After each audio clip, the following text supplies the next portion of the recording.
Thank you, Presiding Officer. And let me begin by associating Labour with the comments from members following the resignation of Kevin Stewart. We wish him well in his recovery. In opening today's debate for Labour, let me start by somewhat belatedly welcoming the Minister to his role, because, in his own words, it's no secret that he enjoys cycling, and his personal engagement on the subject of active travel stretches back to well before he took on this portfolio. So I hope that from his appointment we'll see enthusiastic prioritisation of active travel infrastructure in Scotland, and that we'll see progress through cross-party work on this shared goal. Because we in Labour believe that active travel can bring significant benefits for our health, our economy and our environment. But none of these benefits will be achieved without significant investment, planning and promotion. So, while we welcome the Scottish Government's funding commitments and progress on the new cycling framework, we must also be honest about where the Government is letting us down. Council budgets have been slashed. Road repairs are waiting. Planning, delayed. Pavement parking, widespread. Speeding, rampant. Congestion is building and air pollution is choking us. So, why does active travel matter? Active travel isn't just about leisure, it's about making it easier to get from A to B off our own steam. Not just because it will improve our health, but because it will improve our environment and save us money.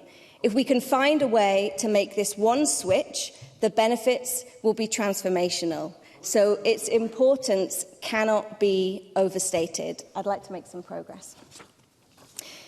We know from research that active travel is associated with lower likelihoods of having diabetes and hypertension. And research demonstrates positive mental health benefits from active travel. One study based in London found that walking to work is significantly associated with higher life satisfaction compared to commuting by car. In fact, commuters who maintained cycling to work for a one-year period reported lower sickness absences and improved mental health than commuters who travelled by non-active means. And it's not only our health that improves through active travel, it's the health of our environment. Changes in active travel have significant life cycle carbon emissions benefits. Research found that an average person exchanging one car journey per day for cycling for 4 days per week would decrease mobility-related life cycle CO2 emissions by about 0.5 tonne per year. That's roughly as much CO2 as would be captured by 25 trees in a year. So imagine if we all made that switch. We would be quite literally a forest of millions. And with fewer cars on the roads, we'll rid our environment of the relentless drone of traffic and quicken our nature recovery. We saw this during the pandemic. At first, we noticed the quiet. But then we heard the birds and other wildlife as they reclaimed the outdoors. But as much as we know we ought to take better care of our health and our environment, it's hard to begin to think about this when the immediate reality is financial hardship, of low pay, of high prices, of increasing demands on our time. It's not just that public transport is too expensive, it's that it's too often impractical. When you're on a 0-hours contract, who has time to plan a journey with multiple changes? When you're working in healthcare or hospitality, who can be sure that they will finish work before the last bus to get home? And when you're in insecure housing, forced to move every 6 months, who has the time to book 3 months in advance to find the cheapest deals? And when you're juggling childcare and caring responsibilities, whose plans won't change at short notice? So it's no wonder that so many of us still opt for the reliability and convenience of a private vehicle? And once we're reliant on private vehicles, where would a walk or cycle fit in other than on a rare day off? And let's remember, access to and experience of active travel is impacted by our gender, our ethnicity, and whether we have a disability. We know that a lack of lighting in public parks and some streets means that women are less likely to walk or cycle after dark. We know that uneven paths and pavement parking can make it harder for people with disabilities to get around. And we know that people who are from Black, Asian or minority ethnic backgrounds are disproportionately impacted by air pollution, as they are more likely to live in areas of environmental deprivation. So our encouragement of active travel must be inclusive while seeking to redress social as well as economic inequalities. Because the truth is, the current choice between a private vehicle or active travel combined with public transport is not a fair one. What we're experiencing is a problem with our whole transport network, with the planning system and with our political culture. That is that when government retreats, private commerce fills the void. And so rather than build what many need, they build what a few can profit from. And who does profit from us being in this impossible situation?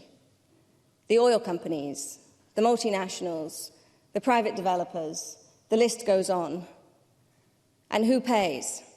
Our pockets, our family's health, our neighbours' businesses, and our polluted environment.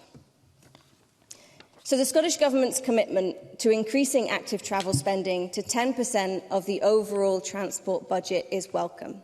Labour made the same call in our own manifesto, but we cannot stop there. We have to account for the reality that economic and social inequality is created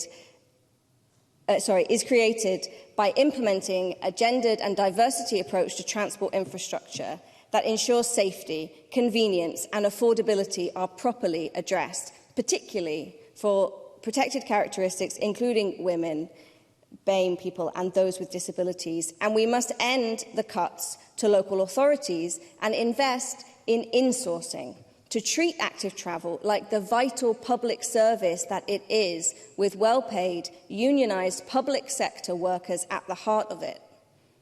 A recent study also showed that mothers participating in active travel led to more active children and young people, which contributes to long-term habits that are good not just for themselves, but for our planet. These are benefits that will build up over time, reducing strain on our health service and our roads, if we take that opportunity to invest now. That's why it's disappointing that in February we heard that only 3,650 bikes had been given out to school children so far. That's significantly below the 145,000 families that should be eligible for them. So alongside infrastructure investment, we must also ensure that this has the greatest impact by following up with support and promotion to encourage behaviour change. Active travel policy must be more than just encouraging people to walk, wheel and cycle at the weekends. It must fit within an integrated, publicly owned transport system so that it becomes the best choice for commuters.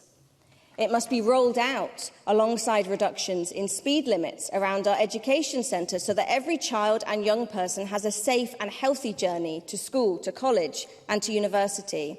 And it must enhance our natural environment so that every journey comes with the benefit of wildlife and natural beauty.